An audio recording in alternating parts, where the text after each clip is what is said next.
Welcome to CIA Declassified. Before there was Project Stargate, there was Ingo Swann. His journey into the intelligence world is as unusual as his results. Swann was an established intellectual homosexual artist living in New York City, working primarily in abstract art. He was openly skeptical of traditional spiritualism, but deeply curious about the intersection of consciousness and reality. The fact that the CIA's highest profile psychic was a bohemian, non military artist, a profile utterly foreign to the conservative intelligence community, created friction from day one. This contrast amplified the skepticism analysts held, forcing Swann to demand a protocol so rigorous and scientific that his results could not be dismissed as coincidence or fraud. His volatile personality and nonconformism ultimately forced the intelligence community to rewrite their definition of acceptable research methods, leading directly to the creation of the Controlled Remote Viewing System, also known as CRV. The CIA-SWANN-003 file is the institutional proof that psychic spying was viable. It documents the most audacious targets ever assigned to a viewer, targets that, at the time, were technologically impossible to verify.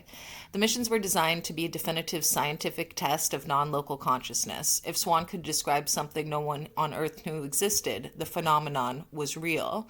We break down the raw session notes from the early 1970s. Swann was tasked with viewing Jupiter. At the time, conventional astronomy held that Jupiter was a gas giant with no significant rings. Swann's report, his session notes transcribed for the CIA, describe a thin horizontal band of debris barely visible. That's a quote, thin horizontal band of debris barely visible, encircling the planet along with details about its composition and atmospheric conditions. The shocking cross-reference. This finding was considered nonsense by the analyst until 1979. We cross-referenced this with the Voyager 1 flyby data, which confirmed the existence of Jupiter's faint ring system. To the shock of the scientific community and, more importantly, the intelligence analysts, the level of predictive specificity immediately validated Swann's non-local perception for the skeptical defense agencies. Similar sessions targeted Saturn. While Saturn's main rings were known, Swann provided a specific detail regarding the inner ring anomalies and atmospheric features that were later confirmed by subsequent NASA probes, providing irrefutable, verifiable intelligence about planetary physics. The files concluded that Swann's ability to correctly describe non-local physical reality was consistent and repeatable.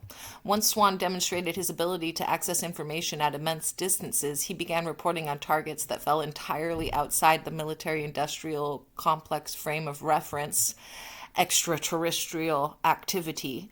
This content is largely contained in the heavily classified, often cited but rarely seen CIA-SWANN-007 file, Extraterrestrial Involvement.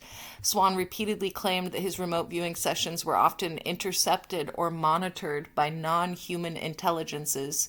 He reported the presence of clandestine ET bases on the dark side of the moon and in orbit around Earth. One of the most shocking inclusions in the declassified archive is Swann's detailed account of an encounter with a specific type of extraterrestrial. The reports detail his interactions with an entity he identified as, quote, beautiful yet terrifying female alien, end quote, a being he encountered psychically during a sleep remote viewing session. He reported this entity and others like her were part of a sophisticated covert operation to monitor and perhaps interfere with human development. The fact that the CIA transcribed and filed this report under a dedicated operational number shows they took the possibility of interception by a hostile or neutral third party seriously, even if they officially dismissed the content as viewer psychosis. The final most classified section of CIA-SWANN-003 file details the remote viewing of the dark side of the moon. After his claims of ET interference, this mission became critically important. Swann's report was not about geology. He reported observing artificial geometric structures, domes and towers, and evidence of what he called shadow activities, movement of unknown vehicles and construction operations that were clearly non-human.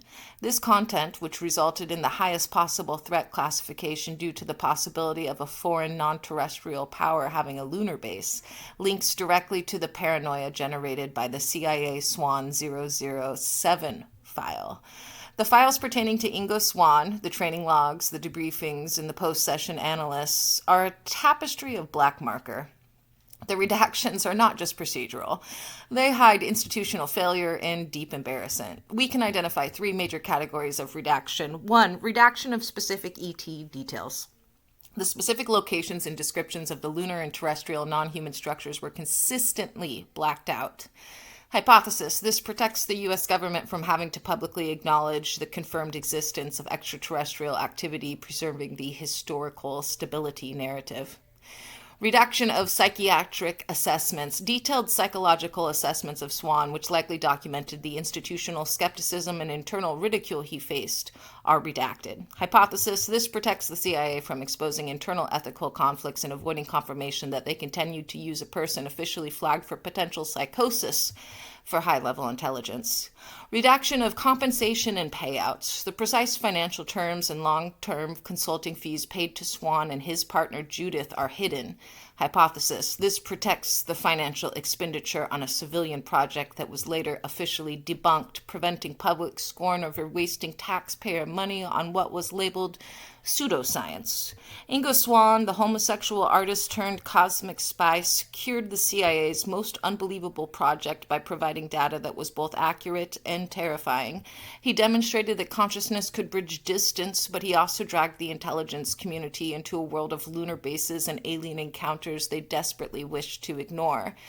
Next time, we turn to the second great operational viewer, Pat Price. We open the declassified files on the brilliant, high-functioning former police commissioner who provided verifiable intelligence on foreign assets with impossible accuracy. We examine the stunning documents detailing his success locating a secret Soviet Tu-95 bomber project and his even more controversial claim that he had been contacted by the, quote, others, a group of human-looking entities that were controlling key global figures. This is the story of the viewer the CIA feared and the claims they never fully dismissed. In the meantime, question your perception of distance and reality, and always keep an eye on the moon. I'll see you in the archives.